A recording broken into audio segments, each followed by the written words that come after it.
So, hello everyone. This is lecture 6th for the solid state physics.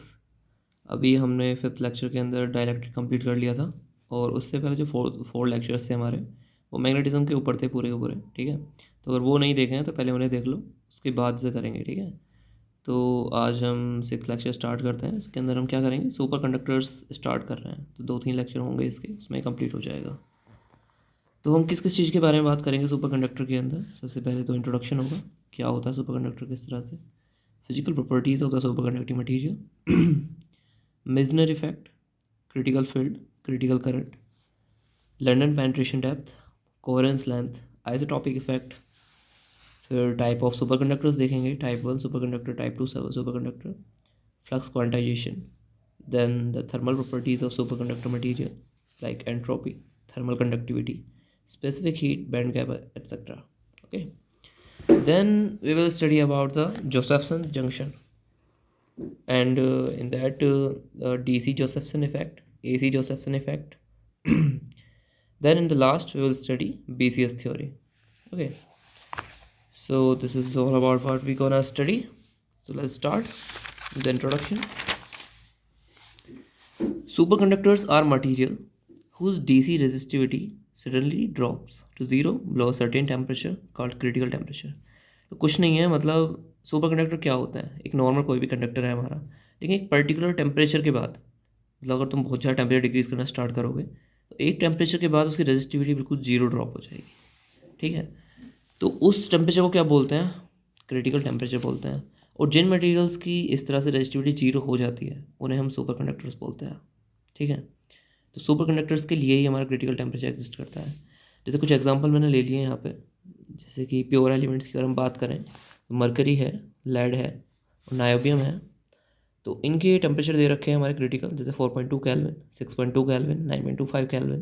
तो ये वो temperature हैं जिनके बाद इनकी रेजिस्टिविटी ज़ीरो हो जाएगी। बाकी खाली प्योर एलिमेंट्स ही नहीं, हमारे एलॉयज़ भी होते हैं, जैसे ये है niobium titanium, niobium nitrate, 10 kelvin, 15 kelvin. ठीक है, और सेरेमिक्स भी होते हैं। सेरेमिक्स क्या है, वो वाले मटेरियल्स होते हैं जो ना तो मेटलिक हों और नॉन ऑर्गेनिक जो होंगे उन्हें बोलते हैं सेरेमिक्स। तो उसके अंदर ये YbCO आता है। ठीक है, ये काफ़ी ज़्यादा इसकी एप्लीकेशंस हैं, तो YbCO नाम आप बहुत ज़्यादा सुनोगे आगे भी। इसकी फुल फॉर्म क्या होती है, यटियम बैरियम क्यूप्रिक ऑक्साइड। ओके, और ये हमारा ये एक और है हमारा बेसमथ क्यूप्रेट। इनके हमारे क्रिटिकल टेम्परेचर दे रखे हैं 90 केल्विन, 108 केल्विन। ठीक है, और ये जो हम बात कर रहे हैं ना, रेजिस्टिविटी ज़ीरो होती है, ये केवल हमारे डीसी करंट के साथ होती है। ठीक है, अगर एसी करंट है तो उसके अंदर ये प्रॉपर्टी नहीं होती है कि रेजिस्टिविटी ज़ीरो हो जाए। ठीक है, so we are talking about only DC.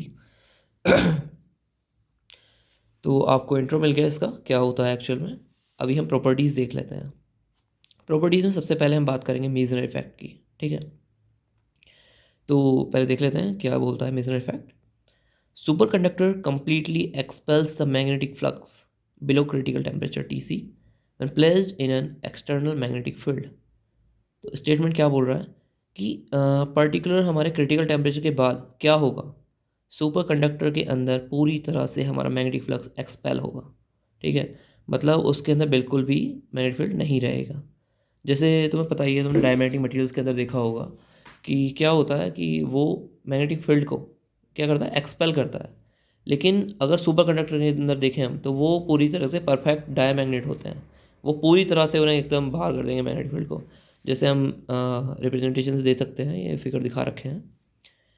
तो सुपर कंडक्टर क्या होते हैं, परफेक्ट डायमैग्नेट होते हैं। ठीक है, तो अगर हम बोल रहे हैं कि बी ज़ीरो हो जाएगा उसके अंदर, तो इस इक्वेशन से क्या बनता है, B equal to mu naught H plus M. Zero होने का मतलब है H equal to minus M होगा। ठीक है, तो इसे देखें यहाँ का कैसे किस तरह से है। तो ये हमारा मान लो सुपर कंडक्टर है। ठीक है, अभी T greater than T C है, तो अभी ये सुपर कंडक्टर में कन्वर्ट नहीं हुआ है, एक नॉर्मल हमारा मेटल है, तो इसके अंदर से बी फील्ड जा रहा है हमारा।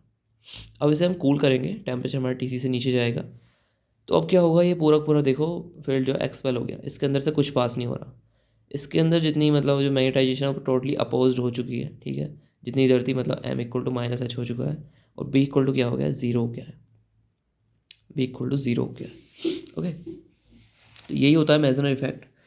बाकी अगर मैं थोड़ा डायमैग्नेटिज्म के बारे में बात करूँ, तो हमारे जो डायमेटिक की प्रॉपर्टी है वो सभी मेटल्स के अंदर, सभी चीज़ों में पाई जाती है, मतलब हर तरह के एलिमेंट के अंदर डायमेटिक होता है। ठीक है, तो कोई भी हमारा सब्सटेंस, ठीक है, जिसके अंदर कोई परमानेंट मैग्नेटिक मूवमेंट नहीं होगी, उन सब के अंदर डायमेटिज्म होगा। उसका रीज़न क्या है कि डायमेटिज्म क्या है, मतलब एक नेचुरल प्रॉपर्टी किसी भी चेंज को अपोज करने की।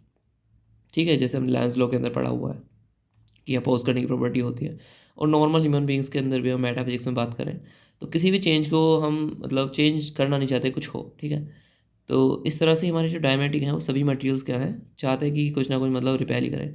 लेकिन जिनके अंदर परमानेंट मैग्नेटिक मूवमेंट्स आ जाती हैं तो ये हमारा फिर कैरेक्टर बहुत नीचे दब जाता है, फिर ये इफेक्ट में नहीं आता। लेकिन इनके अंदर हमारा इफेक्ट दिखाई देता है, किसमें, सुपर कंडक्टर्स के अंदर, क्योंकि वो परफेक्ट डायमैग्नेट होते हैं। ठीक है, तो why this happen, because system gonna oppose any change induced, that's why all particles, all metals are diamagnetic in nature, basic 101।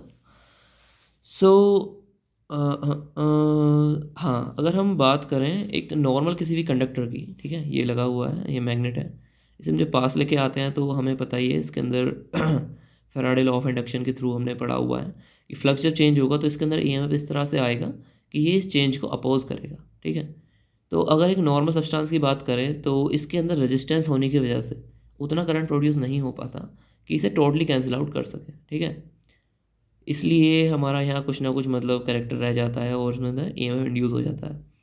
लेकिन अगर हम सुपर कंडक्टर्स की बात करें तो वहाँ पे कोई रेजिस्टेंस नहीं होता। अब रेजिस्टेंस ही नहीं है तो पूरी तरह से वो कैंसिल आउट कर देगा हमारा जो हमारा मैग्नेटिक फील्ड आ रहा है उसे। इसीलिए हमारा वो मेजर इफेक्ट मतलब दिखाई देता है हमें कि अंदर जो है बी इक्वल टू ज़ीरो हो जाता है। ठीक है, but in super conductors no resistance, so cancels all.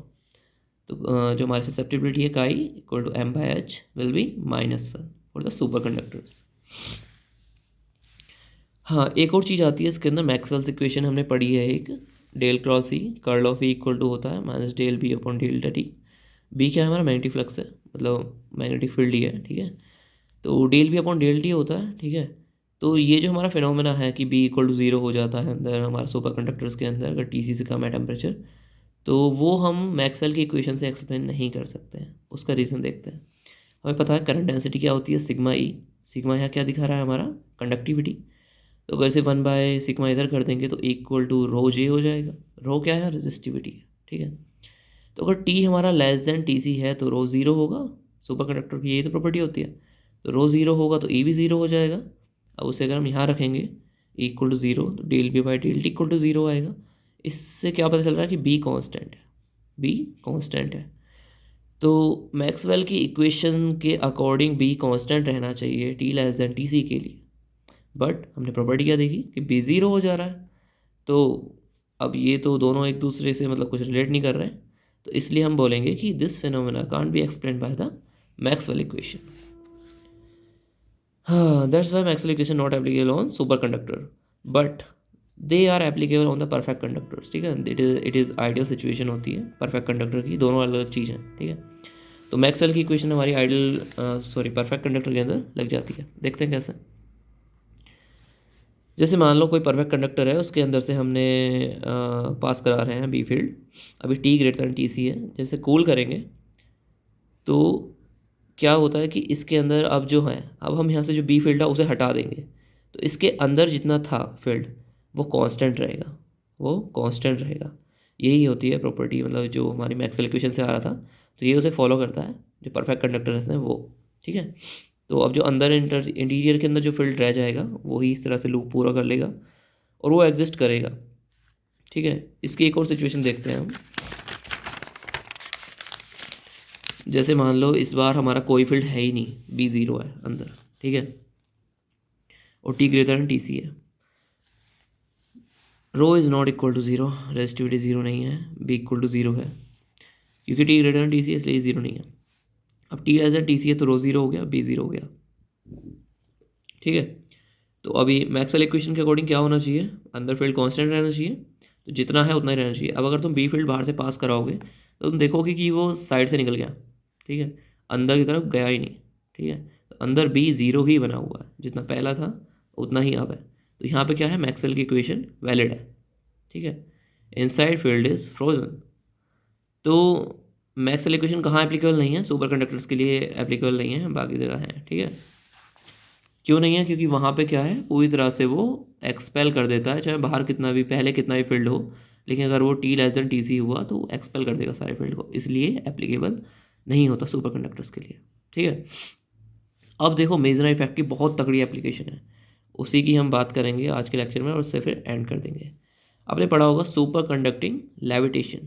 ठीक है, super conducting materials levitation. Levitation क्या होता है? किसी भी चीज़ का लिफ्ट होना होता है। ठीक है, तो लिफ्ट होना, अब देखो मैं एक एग्जांपल देता हूँ तुम्हें। मान लो एक वाई बी सी ओ मटीरियल है, ये क्या है? सुपर कंडक्टर होता है। ठीक है, अब इसे हमें सुपर कंडक्टर में कन्वर्ट करने के लिए पहले इसका टेम्परेचर डाउन करना पड़ेगा। तो हम देखेंगे कि critical temperature Y B C O क्या होता है? 90 केल्विन होता है, और लिक्विड नाइट्रोजन का 70 केल्विन होता है। तो अगर हमें किसी भी मतलब इसको अगर हमें सुपर कंडक्टर में कन्वर्ट करना है, तो अगर हम लिक्विड नाइट्रोजन भर दें इसके अंदर, वाई बी सी ओ के ऊपर डाल दें या कहीं से भी डाल दें, तो उसका टेम्परेचर 90 केल्विन से कम हो जाएगा, साइड 70 केल्विन पहुंचा देगा ये लिक्विड नाइट्रोजन, तो वो सुपर कंडक्टर में कन्वर्ट हो जाएगा। तो मान लो ये हमने एक नॉर्थ साउथ लगा के, ये हमने एक मैग्नेटिक प्लेट लगाई हुई है जो बी फील्ड प्रोवाइड करा रहा है, इसके ऊपर एक वाई बी सी ओ मटीरियल रखा हुआ है, इसके अंदर से बी फील्ड पास हो रहा है अभी। ठीक है, तो अभी तो ये सुपर कंडक्टर है नहीं, इसलिए T less than T greater than T C है अभी तो। ठीक है, अब क्या है, हम इसके अंदर लिक्विड नाइट्रोजन ड्रॉप कर देंगे, इसके अंदर भर देंगे ऊपर तक। ठीक है, तो उससे क्या होगा, T less than T C हो जाएगा। ठीक है, वाई बी सी का टेम्परेचर गिर जाएगा और ये सुपर कंडक्टर में कन्वर्ट हो जाएगा। अब मेजर इफेक्ट क्या बोलता है कि ये सारा जो मैग्नेटिक फील्ड है उसे एक्सपेल करेगा। तो यहाँ देखोगे कि अंदर क्या है इसके वाई बी सी के, बी ज़ीरो हो गया, और ये साइड से एक्सपेल हो रहा है सारा का सारा फील्ड।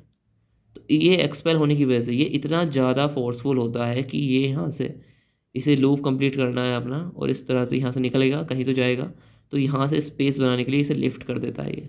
ठीक है, लिफ्ट कर देगा ये इसे, और चारों तरफ से इस तरह से कवर कर लेगा, ट्रैप्ड हो जाएगा मटीरियल ये पूरा मैग्नेटिक फील्ड के अंदर, लेकिन अंदर से कुछ नहीं जाएगा इसके। तो यही प्रॉपर्टी हम यूज़ करते हैं, मतलब काफ़ी ज़्यादा एप्लीकेशंस हो सकती हैं इसके आने वाले फ्यूचर के अंदर भी। जैसे हमारी ट्रेन्स वगैरह हम इस तरह से बना सकते हैं, जो कि नीचे इलेक्ट्रोमैग्नेटिक इंडक्शन वगैरह करके और इलेक्ट्रोमैग्नेट्स लगा के और ऊपर हम मटेरियल वगैरह यूज़ करके, तो उसे काफ़ी ज़्यादा फ्रैक्शन कम हो जाएगा और हम आसानी से, अब देखो इसका एग्जांपल यहाँ से देखते हैं। तो field lines will trap the material in 3D, ये ट्रैप कर लेंगे। तो इसे देखते हैं, एक हमने एक रेल टाइप बना ली है, जैसे छोटे छोटे बच्चों की आती है ना, उसके ऊपर ट्रेन चलती रहती है, घूमती रहती है। तो उसके ऊपर हमने एक वाई बी सी ओ का ही पूरा एक डिब्बा सा ले लिया। ठीक है, बना हुआ उसी मटेरियल का बना हुआ, इसके अंदर लिक्विड नाइट्रोजन भर दी। ठीक है, अब लिक्विड नाइट्रोजन डाल दिया तो ये सुपर कंडक्टर में कन्वर्ट हो गया। तो अगर तुम इसके ऊपर रख दोगे इसे, ये जो रेल सी बनी हुई है, लेकिन ये किसकी बनी हुई है? मैग्नेट की बनी हुई है।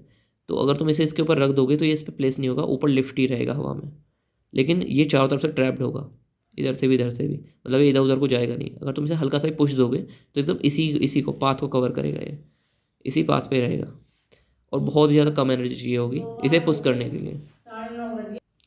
Sorry for the disturbance. तो हम कहाँ थे कि हाँ, तो ये फिर पूरी तरह से ट्रैप हो जाएगा और हल्के से पुश पे ही, काफ़ी ज़्यादा कम फ्रिक्शन पे ही ये पूरी तरह से मूव कर जाएगा इस पर। ठीक है, अगर आप उस पर यूट्यूब पे डालोगे सुपर कंडक्टिंग लेविटेशन, तो उस पर बहुत बढ़िया रिप्रेजेंटेशन दिखाएगा, इसे ज़रूर देखना आप, तो आपकी अंडरस्टैंडिंग काफ़ी ज़्यादा अच्छी हो जाएगी इसके मेजर इफेक्ट की, कंसेप्ट की। ठीक है, तो आज का लेक्चर यहीं एंड करते हैं।